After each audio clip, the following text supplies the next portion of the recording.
First, thank you for your patience today, as well as for you. For me, it has been a long day. It was a very late night for our department.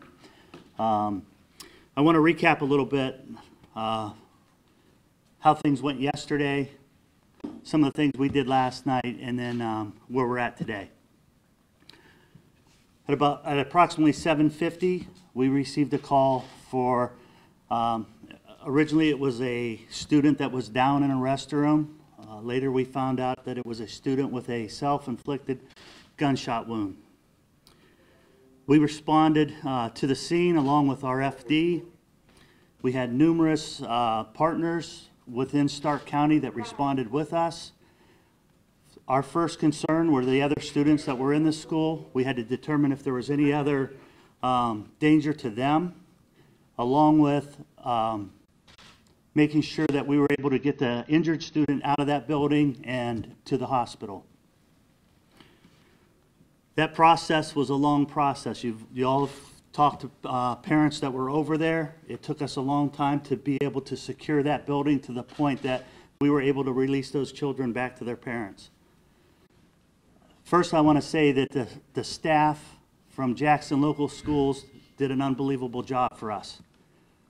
That was a difficult day for them. These were students that they work with every day, and you would not know that the problem that we knew was there was happening by how they responded and were able to get those students reunited with their parents.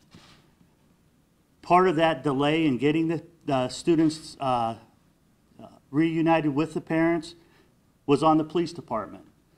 We had a protocol that we were going to go through, and the one thing we were going to make sure of was that those students were safe. When we moved them from their classroom, we were going to know that we were taking them to a safe area, that they were safe themselves to be in that area, because at that time we still didn't know exactly what we were dealing with. As most of you know, the coroner has announced that 13-year-old Keith Simons passed away this afternoon. Our investigation will continue.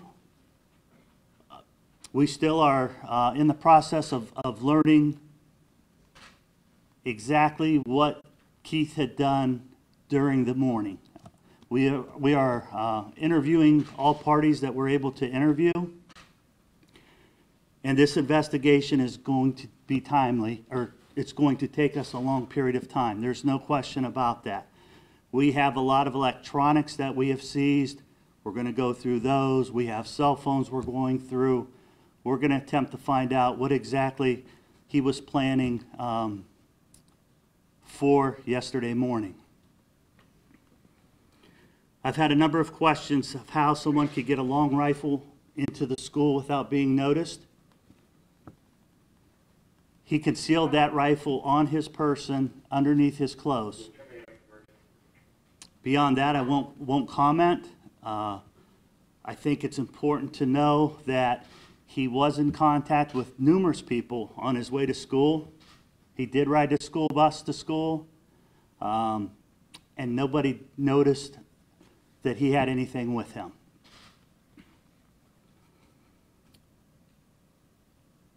There's been a number of social media,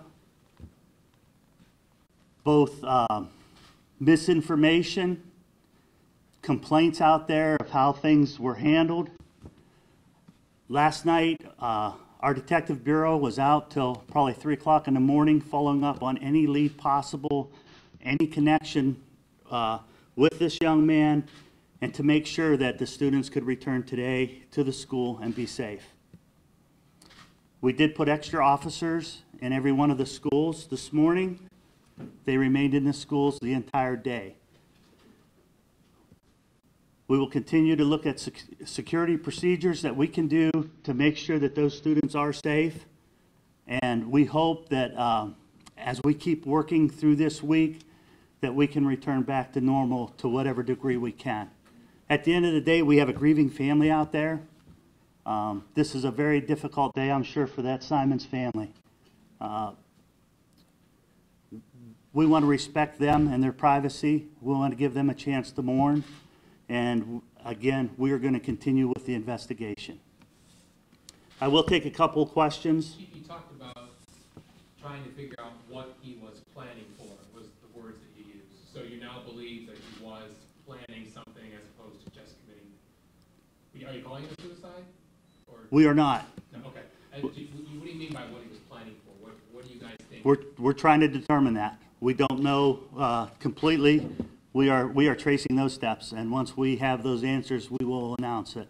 I do not want the misinformation out there, especially to come from me, that I have seen out there in the public at this point. Was he confronted by anyone, or was he alone when his shot was fired? I have no comment on that. Chief, do you know whose gun it was that he had? The gun came from the mother's house, but I do not know the ownership of that gun at this time. And can you confirm any more than yesterday of the contents of the backpack, what he had in that backpack? I think we're still analyzing that.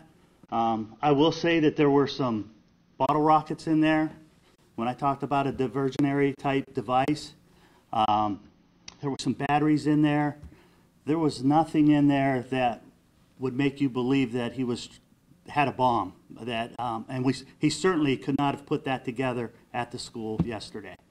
I've seen those reports out there. They are not correct. What about ammo in his backpack? the ammo? How much ammo was in there, and how concerning is that? And was that for reloading the rifle, or what kind of ammo was that? There was some ammo. I will not get into how much ammo he had with him, but he did have some ammo in his backpack. Any thought that anyone else was involved, Chief? At this time, we've not been able to find anybody that was even aware of what was going on with Keith yesterday morning.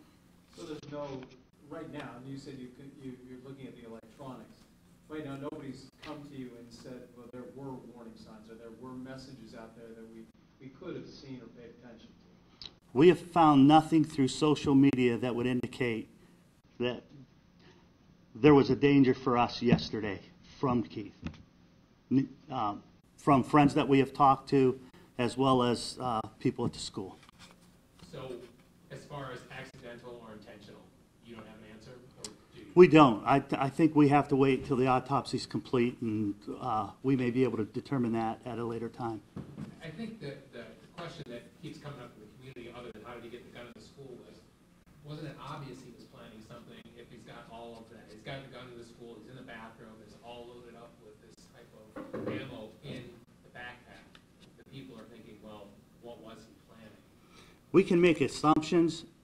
I'm not willing to do that. I want to wait until I know for sure what that plan was. Where on his body was he shot? I will not comment on that. I believe that should be released from the coroner. Okay, thank you very much. I will hopefully be able to get back with you in the next day or two. I'll announce again like I did today, a couple hours, hopefully ahead of time, so that you have some warning that we're going to hold another press conference, or whether we'll just go ahead and do press releases from here on out. We'll see how that works. Thank you very much.